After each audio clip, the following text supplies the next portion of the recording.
what was first only sounds at the age of 4 or 6 months now becomes words that mean things, and words can point beyond our immediate environment. So certainly the world of someone who can speak or understand at the age of 8 months or 10 or 12 months is overly rich. But I would like to focus on something a little bit more specific. And this is when we look at how the child develops, actually not only child, also adolescent and later an adult, we can see that there are certain points, certain steps that are universal. They happen if you're an Eskimo, or if you are a Japanese, or if you are an African. Okay? They happen more or less in the same way and more or less at the same time, with differences, but more or less. We can see that there are steps in which a world that at the beginning was very self-centered becomes de-centered, becomes wider beyond a self-centered circle. Now, I could give many examples in various ages, and also the ages that we are here. This still is an ongoing process. But since we don't have that much time, and also this is not a course in developmental psychology, then I picked one example, which I think is very interesting. And this example happens at around the age of 3, 4 years old. And most of us, I think, will underline this. If we look at a little child who is 2 years old, 3 years old, then we see that the child can, of course, relate to others. They have all a language, and they relate to others, and they can see that somebody is angry or happy. And yet, they are incapable of understanding that other people have another perspective, a different perspective from theirs. So the little child, little girl, let's say, can talk to mommy on the phone and say, "Mommy, look, I want this." And not realize, not be capable of understanding that when she points, mommy, mother, who is on the other side of the line, of the telephone line, cannot see where she is pointing at. Or to give another example from the same stage, the child may tell a story to the kindergarten teacher, something about the dog or the table in their kitchen, and not understand that the teacher was never in the house, has no way of knowing what the child assumes from the story. Or to give a third example, which is more emotional, the child may look at another child who is crying. Okay? It's a good child and she wants to help him, and she gives him his toy, as though her toy that satisfies her will also satisfy him, who of course is not interested in a toy, interested in something completely different. All these are various aspects of the same phenomenon that at this stage, at the age of 2 or 3, more or less, it varies a little bit between cultures, but it's basically the same thing. The child is incapable of understanding that other people have their own perspective, and their own perspective is different from her own perspective. At the age of 4, more or less, the child suddenly is capable of understanding that.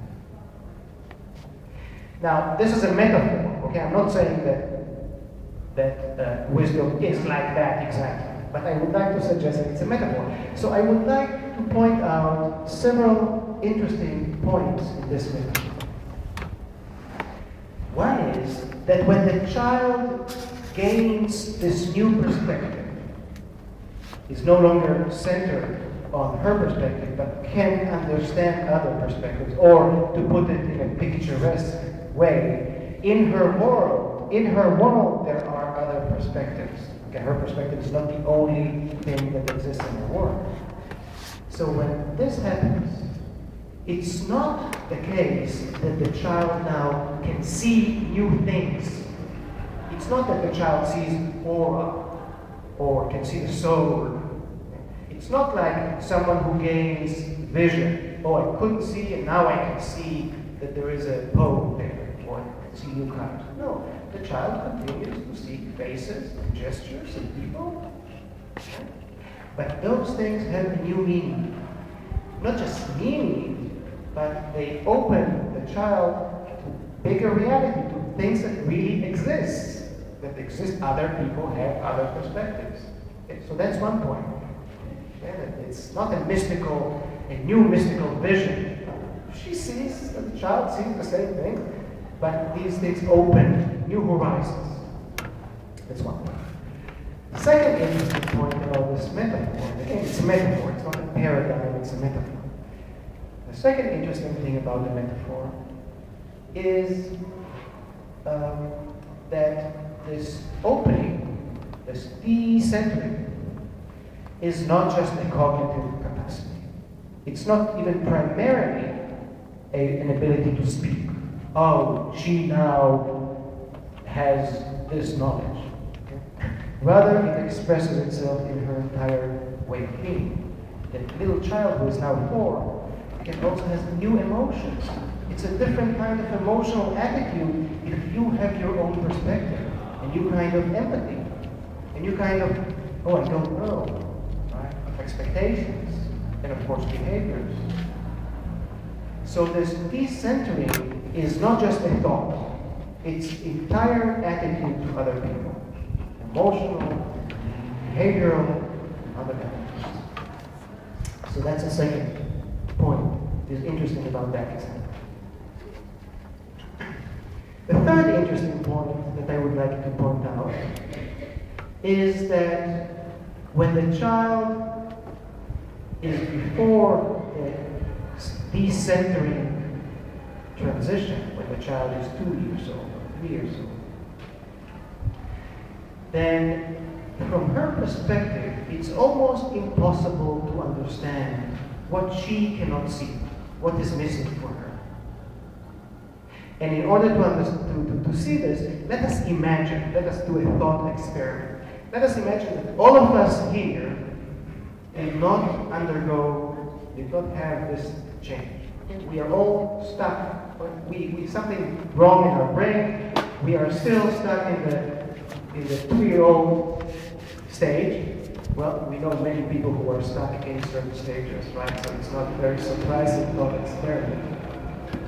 So for us, each one of us has only our own perspective. We are just incapable of understanding that you see things differently, that you have different concerns. Of course, I can say you're sick, you're happy, you smile, you shout, you're angry, but I cannot see that there is another world there. Listen, my world is only my perspective. Now imagine that suddenly somebody comes to the room, knocks on the door, and comes to the room, and that person is normal, so to speak. Okay? That person has already had the decentered stage. So she comes in. How are we going to look at this person? We who are still stuck in the 2 years old. Well, we are going to see that that person gets along with people very well, surprisingly good way. She's very nice. She's very empathic. She can understand me so well. But I don't have the concepts. I don't have the way of understanding what she has and I don't. Because I cannot say, oh, she sees that I have a different perspective. Because for me, there is no different perspective. There is no such thing as different perspective. It's not part of my language. So from my perspective, she has some strange capacity. I could even say she has a bigger world, perhaps. Right? But I don't know exactly how to describe it, how to put my finger on it. She's just better in many things. She's open, she's wise. Unless I had glimpses or moments of experiences of going beyond. If I experienced 3 days ago some few moments where suddenly I could see that the other person has a different perspective, then I can remember and say, this woman who is